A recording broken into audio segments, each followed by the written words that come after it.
So, why is America always at war? It kind of feels that way, right? It's a question you see all over the place, from internet forums to big political debates. And we're going to dive into it. Because, well, the answer is a whole lot more complex than you might think. We're going to look at everything from what people are saying to these really deep seated beliefs, and of course, the powerful structures that keep the whole thing going. You Kick know, this whole what thing really off? was a claim I saw on Reddit that just stops you in your tracks. A user said that for 93% of its entire existence, the United States has been at war.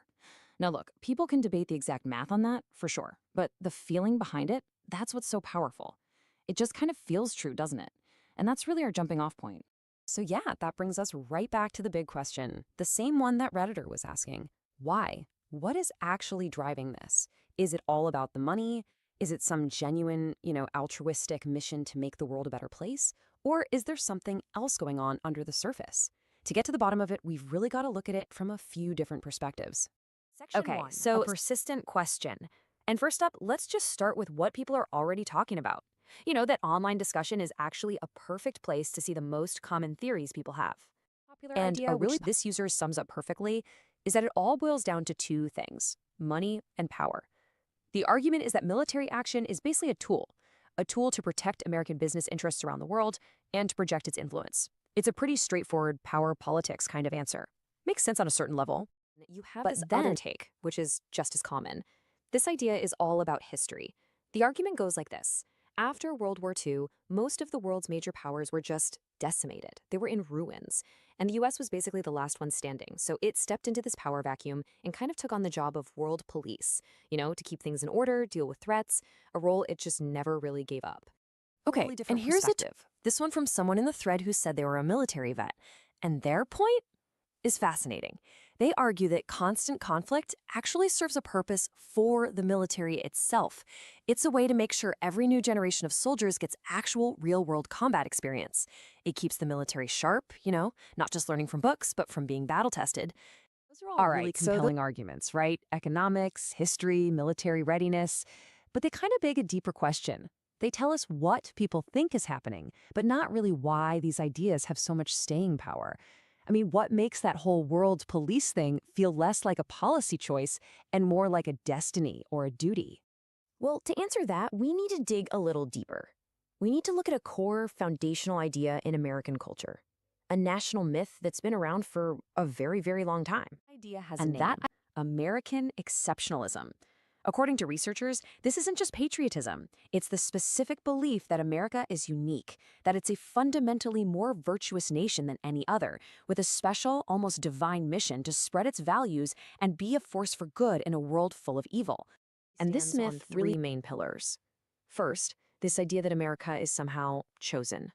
Second, because it's chosen, it has this unique mission to export its values, things like democracy and freedom. And third, that America is locked in a constant struggle, playing the role of the good guy against the forces of So evil. what's the big takeaway here? This whole belief system creates what one paper calls a missionary zeal. It gives a powerful, almost automatic moral justification for intervening anywhere in the world. See, if you believe you're on the side of good, then using military force isn't aggression, it's a moral obligation. Okay, so you've got the justification, the big idea that fuels the fire. But an idea alone doesn't build fighter jets or fund armies. What's the engine that runs on that fuel? What's the actual mechanism that benefits from this worldview and keeps it going? And that brings us to section 3, the power structure. Here we're talking about the huge interconnected system of money and influence known as the military-industrial complex. So what is it exactly? Well, think of the military industrial complex, or MIC for short, as this symbiotic relationship.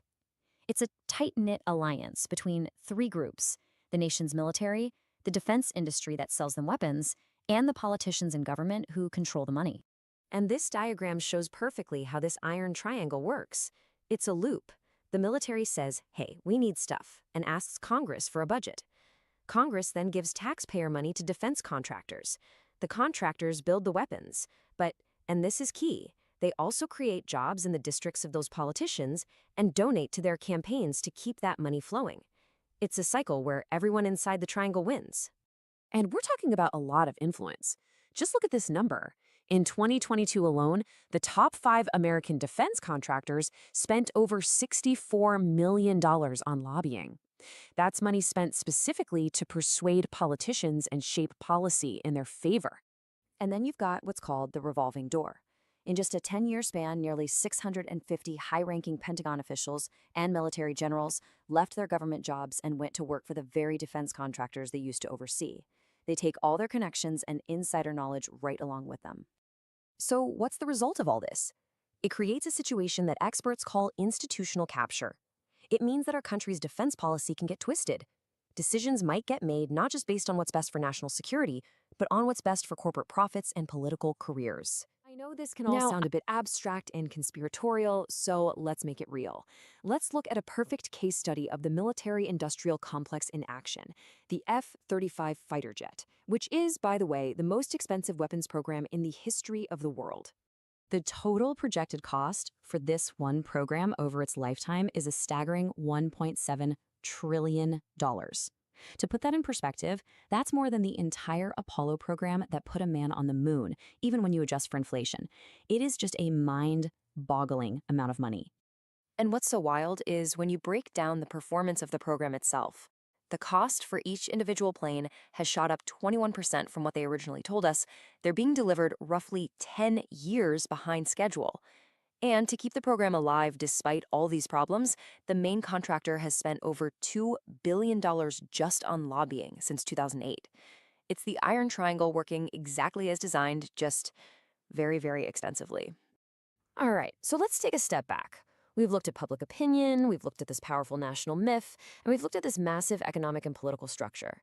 So how do all these pieces fit together to answer our original question, why is America always at war? It's really a 3-step process when you connect the dots. Step 1 is the justification. American exceptionalism provides the moral high ground, the reason why America feels it has the right to intervene. Step 2 is the incentive. The military-industrial complex creates the engine. It's the powerful economic and political machine that literally profits from conflict. And step 3 is the outcome. You get the constant state of war that we started with, which then gets debated and normalized by all of us in the public. One thing. So you see, it's not just layers of belief, power, and money all working together.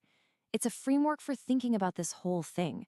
And that leaves us with a final question, really a question for you. Now that you have these tools, this idea of a national myth and this power structure, how are you going to look at it the next time you hear a call for military intervention?